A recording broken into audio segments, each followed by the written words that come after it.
홀란드의 골 없이도 맨시티는 우승을 했었다. 케인은 PL 역대 최다 득점자인데 우승컵이 하나도 없다. 골만이 항상 전부는 아니다. 로빈요. 자, 지난 목요일 프리미어리그 최고 빅매치 아스날 대 맨시티. 2위 맨시티가 1위 아스날을 꺾고 리그 선두에 올라섰으나 24라운드에서 아스날이 이기고 맨시티가 비기면서 아스날이 다시 리그 선두로 올라왔어요. 아, 이번에 진짜 아스날이 우승하나요? 뭐 아직 리그 경기가 많이 남아있기 때문에 우승팀 예측은 살짝 섣부른 느낌이 있고, 오늘은 이 아스날 대 맨시티 빅매치가 있기 전에 앙리가 했던 인터뷰가 참 재밌어서 한번 가져와 봤어요. 이런 기사가 떴습니다. 맨시티는 홀란드보다 케인을 영입했어야 했다. 정말 그런 말을 했나 봤더니 했더라고요. 우선 앙리가 홀란드 얘기를 하기 전에 그냥 케인에 대한 칭찬을 엄청 하더라고. 케인의 연계에 대해서 말을 하기 시작하는데, 케인이랑 앙리가 연계가 정말 좋은 스트라이커잖아요. 사실 이 축구에서 연계라는 게 정말 단순히 어떤 선수가 연계가 좋다 라고 딱 끝나기에는 진짜 축구에서 어떻게 보면은 제일 어려운 거거든요. 그것도 수비형 미들이나 수비 쪽에서가 아닌 압박이 몇 배 심한 공격형 미드필더 자리에서 연계를 잘하면 얼마나 잘하느냐, 여기서도 많이 갈리고, 우리가 흔히 볼을 잘 찬다, 예쁘게 찬다, 이 말도 사실 이때 가장 어울리는 말이거든요. 축구에서 역대급 천재들이랑 팀에서 공을 제일 잘 차는 선수가 이 위치에 서는 게 괜히 그러는 게 아니죠. 제일 어려우니까. 어렸을 때부터 배운 기본적인 축구력 외에도 천재성을 요구하는 자리니까. 그러면서 또 뭐라 그랬냐면은, 케인은 우리 편이 올 때까지 공을 소유해주고, 소유해줌으로써 우리 팀 선수들이 호흡할 시간을 만들어주고, 줄 데가 없으면 결국 파울을 만들어 소유권을 잃지 않아준다. 이 볼 소유, 연계를 잘하려면은 볼 소유가 먼저죠. 이거부터가 참 어렵습니다. 이 소유라는 것도 결국 엄청난 수싸움인데, 나한테 공이 오면 원터치로 패스할 거냐, 원터치로 패스하는 척 하면서 소유할 거냐, 소유한 후에는 전진 드리블을 할 거냐, 전진 드리블을 하는 척 하면서 방향 전환을 할 거냐, 수비가 오니까 간단하게 주고 다시 받을 거냐, 이전에 간단하게 주고 받았으니까 또 간단하게 리턴 낼 것처럼 수비를 속여서 공간을 더 확보할 거냐, 이게 볼 소유거든요. 이거 결국 누가 제일 잘해? 떠오르는 선수 없어요? 연계 잘하고 소유 잘하고 수비들 사이로 공 가지고 엄청 잘 빠져다니고, 파울 아니면 이 선수 공 뺏기 힘들고, 메시. 그러면서 또 앙리는, 케인은 박스 안에서도 굉장히 클레버한 선수다, 리스펙트 매시블리, 컴플릿 스트라이커 라는 표현을 써가면서 지난 몇 년 동안 그는 나에게 완벽한 스트라이커다, 골이 전부가 아닌 for his team 이라고 말을 했습니다. 앙리가 이거는 반한 게 느껴지는 칭찬이었어요. 칭찬에도 참 여러가지 종류가 있지만 단순 칭찬이라고 하기에는 진짜 앙리가 경이로워하는 게 느껴졌어. 이게 왜 그러냐면은, 같은 국적인 선수한테 하는 칭찬, 또 감독이 자기 팀 선수 칭찬하는 거랑은 또 다른 느낌이 있죠. 그럼 앙리는 왜 리그 26골을 넣고 있는 홀란드에게는 채찍을 주면서 케인한테는 왜 그렇게까지 칭찬을 하는 걸까? 이따 앙리가 홀란드에게 채찍을 주는 내용은 뒤에 나옵니다. 자, 우선 칭찬하면은 또 빼놓을 수 없는 선수가 있는데, 칭찬도르, 스콜스라는 선수가 있었죠. 칭찬 포도가 있을 정도로 정말 유명한데, 정말 그 중에서 유명한 칭찬 딱 두 가지만 가져와 보면은, 어떤 기자가 지단한테 가서 물었대요. 세계에서 축구를 제일 잘하는 기분이 어떻습니까, 지단 선수? 지단이 그랬대요. 그걸 왜 나한테 물어요? 스콜스한테 가서 물어보세요. 그리고 사비도 한마디 합니다. 스콜스는 제 롤모델입니다. 20년 동안 봐온 선수 중에 그는 최고의 미드필더입니다. 저는 그와 경기를 뛰어봤습니다. 과장이 아닙니다. 이외에도 정말 너무 많아서 구라 같은 칭찬들이 너무 많은데, 도대체 뭘까? 우리에게 보이지 않는 무언가가 있는 걸까? 스콜스, 사비? 사비지. 챔스 우승, 월드컵 우승, 뭐 실력에서도 우리가 보기에는 사비가 스콜스한테 절대 처진다는 생각 안 들고, 스콜스, 모드리치? 모드리치지. 발롱도르 있고 국대 커리어, 챔스 우승, 처지는 게 없는데. 모드리치 또 공수 영향력 하면은 모드리치일 수밖에 없지 이거는. 근데 이제 개인적인 생각으로는 확실히 축구 선수들은 어떤 선수의 커리어보다 그 선수의 플레이를 보면서 감성적으로 다가가는 성향이 있는 것 같아요. 그러니까 뭐 몇 골, 몇 개 어시스트, 우승컵, 뭐 발롱도르 이거보다도 직접 같이 뛰어보거나 그의 플레이를 보면서 같은 선수로서 감정이입을 하는 거지. 특히 온더볼일 때, 와, 저기서 저렇게 한다고? 경기장 밖에 밖에서 보는 나도 저 생각은 못했는데 저게 되네? 이런 이제 예상 못했던 패스라든지 시야라든지 경기 중에 연쇄적으로 일어나는 어떤 선택들, 내가 가지고 있는 수보다 더 높은 수를 봤을 때 그 선수의 뭐 커리어가 어떻고 수비력이 어떻고를 잠시 잊고 그렇게 좀 감성적으로 다가가는 경우가 많은 것 같더라고요. 거기다 같이 이제 게임을 뛰어봤거나 같은 팀에 있어 봤을수록 평가가 올라가는 것 같기도 해요. 자, 얘기를 이어가면은 맨시티에게는 홀란드의 영입보다 케인의 영입이 더 나았을 수 있다라고 생각하냐라는 질문에 앙리는 그렇다라고 대답을 하면서 박스 안에 있는 홀란드에게 공이 들어가면 우리는 다 안다. 다 죽었다는 것을. 공중이든 땅볼이든 홀란드는 골로 만들어낸다. 근데 내가 아스날 시절에 벵거에게서 들은 한 조언이 있다. 뭐냐면 만약 팀원이 너에게 feed you, 먹이를 주지 않으면 넌 어떻게 할 거냐, 한마디로 너한테 패스가 오지 않으면 어떻게 할 거냐. 앙리는 아스날 시절에 항상 불만이 있었대. 왜 나한테 패스가 오지 않는지. 그때 벵거가 얘기했대. 앙리야, 너는 융베리가 베르캄프처럼 너한테 패스할 수 있을 것 같아? 그래, 베르캄프는 나랑 눈만 마주치면 어디든 넣어줄 수 있어. 피레스는 2대1 패스를 좋아하니까 내가 가까이 가야 돼. 뮴베리는 이거니까 이 시야 안에 있어야 내가 패스를 받을 수 있어. 그래, 내가 어떻게 하면 동료들의 약점을 줄이고 장점을 극대화시킬 수 있을까? 그때부터 앙리가 생각을 했대. 그리고 이어서 예를 들어 데브라이너는 홀란드가 어디로 뛰든 패스를 넣어줄 수 있다. 근데 베실바는 짧게 주는 걸 좋아하니까 가까이 가줘야 되는데 가끔 보면 홀란드는 누가 공을 잡고 있던지 똑같은 침투 움직임을 가져간다. 그리고 공을 가지고 있는 선수를 도와주는 움직임이 부족해 보인다라고 하면서 이제 자신이 선배로서 겪었던 조언, 비슷한 말을 했어요. 현재 홀란드에게 조언을 해줄 수 있는 몇 안 되는 남자. 근데 이제 옆에 있던 제이미 캐리거가 한마디 합니다.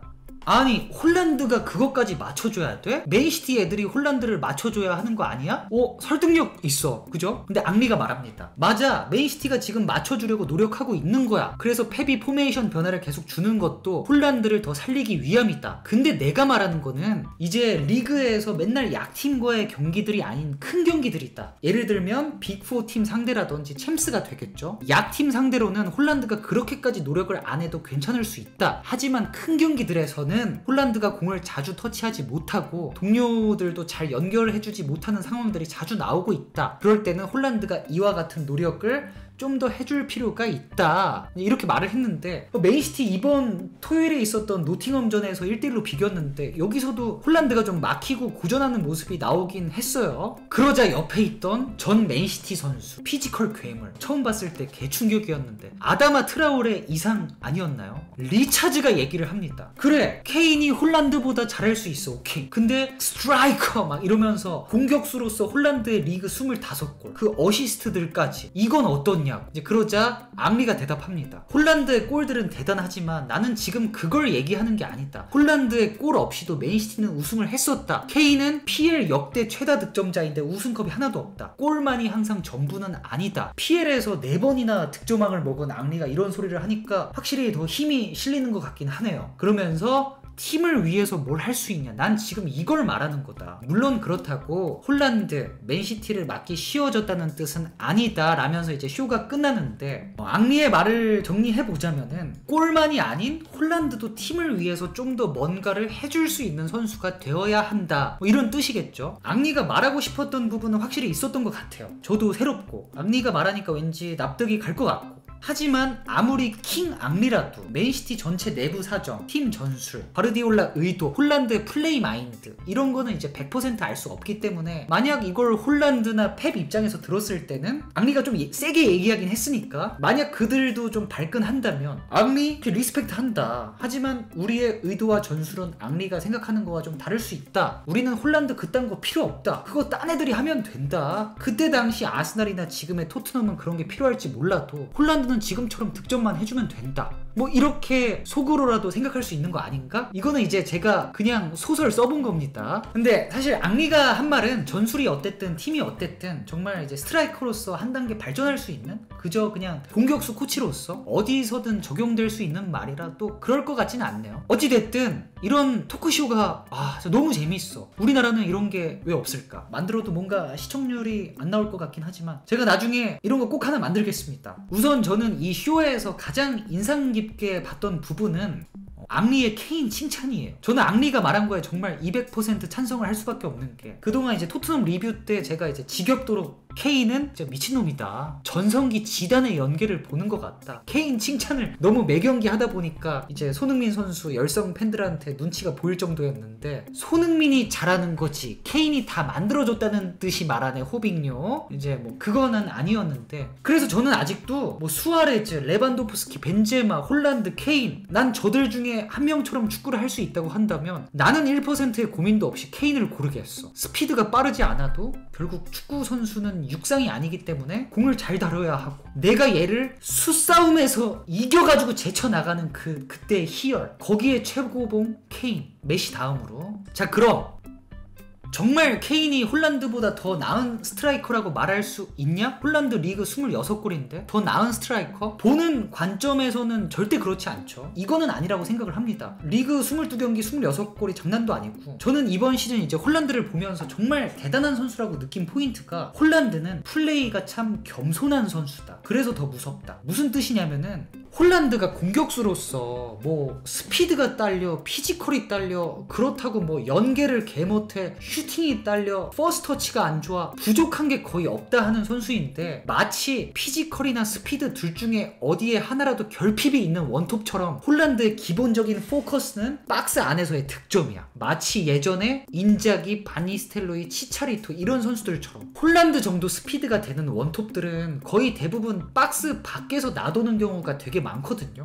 뭐 호날두, 음바페, 오바메양, 뭐 이나키 윌리엄스 이런 애들. 제일 대표적인 예로 옆 동네 누네스. 이게 절대 나쁘다는 게 아니고, 이렇게 스피드가 빠르면 자신의 능력을 살려야지. 보여주고 싶지. 사이드에서 치고도 달리고, 드리블로 제치고, 박스 밖에서 시원시원하게 슈팅도 날리고. 근데 홀란드는 그걸 거의 배제하다시피 합니다. 내가 볼 받은 곳이 박스 바깥이다? 그러면 얼른 쉬운데 주고 박스 안으로 들어가고, 볼 받아서 최대한 간결하게 골을 넣을 수 있는 위치로 자석처럼 갑니다. 진짜 홀란드 게임 자세히 보시면 거의 매크로야. 하프라인에서 뭐 공 받았다? 무리한 거 안 하고 보이는데 주고 바로 침투 움직임. 누가 홀란드 3터치 이상 못하게 때렸어? 자, 할 정도로 최대한 필요 없는 움직임 줄이고, 공 오면 바로 골 넣을 수 있는 위치로 움직여. 저는 이제 도르트문트 시절 홀란드 경기를 많이 보지 못하고 잘 모르는 상태에서 이번 시즌 맨시티 경기를 보면서 이런 홀란드의 플레이에 감탄을 했는데, 그래서 도르트문트 때 플레이들과 기록들을 좀 찾아봤어요. 맨시티 오기 전까지 홀란드의 도르트문트에서의 경기당 터치 수가 90분당 평균 29회. 이 부분에서 호날두는 52회, 음바페 59회, 케인 45회, 레반도프스키 40회. 팀과 리그를 감안한다고 해도 홀란드의 29회는 상당히 낮은 볼 터치 수죠. 그러니까 아까 말한 것처럼 쓸데없는 터치들과 관여들을 줄인다는 말이 될 수 있겠죠. 그리고 이제 그때 당시 기준으로 홀란드가 챔피언스 리그에서 넣은 20골 중에 박스 안에서 넣은 게 19골, 바깥에서가 1골. 그러니까 최대한 인내하는 거야. 박스 안으로 공이 올 때까지. 왜? 볼은 박스 안에서 제일 많이 나니까. 박스 바깥이면 얼른 쉽게 주고 들어가고. 그리고 홀란드의 첫 12골 득점 중에 9골이 원터치 피니싱. 그만큼 기회가 오기만을, 오늘 이 골 하나만을 잘 준비하고 있었다는 뜻이 될 수 있겠죠.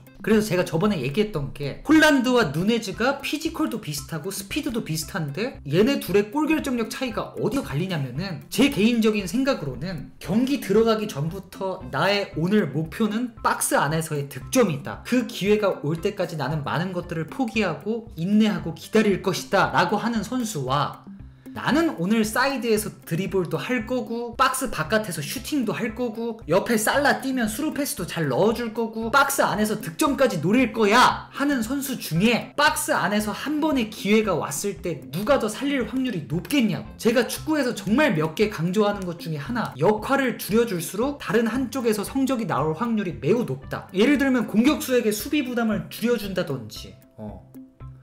주민규 들어왔다고? 주민규 잘 들어. 지금 홀란드, 누네스, 케인 얘기하고 있어. 민규야, 이거 내가 편집해서 보내줄 테니까 3번 정독해. 아, 그리고 또 오해하지 마세요. 저는 누네스가 절대 못한다는 말이 아닙니다. 전 누네스 진짜 개 못할 때도 잘할 거다, 충분히 적응하면은 할 수 있다, 커버 치는 사람입니다. 저는 이제 누네스 같은 스타일 또 좋아해요. 그러니까 이제 정리를 하자면, 케인과 홀란드는 완전히 다른 유형의 원톱이다. 팀에 따라서 상황에 따라서 케인의 플레이가 더 중요시되고 우선시될 수가 있고, 아니면 홀란드의 적재적소의 침투, 간결한 피니싱이 중요시되고 우선시될 수가 있다. 다만 현재 케인이 정말 전세계 최고 원톱 중에 한 명이고 어느 정도 커리어 후반기에 있기 때문에 차기 최고 원톱 홀란드와 비교될 뿐이다. 그리고 홀란드의 스타일을 감안하더라도 앙리의 조언은 전세계 모든 스트라이커들이, 민규 잘 들어, 한 번쯤 고민해볼 아주 좋은 조언이었다. 이렇게 정리를 하고 싶네요. 근데 이걸 또 이제 아그본라어가 똑같이 조언을 했다면 묻혔을 수 있다.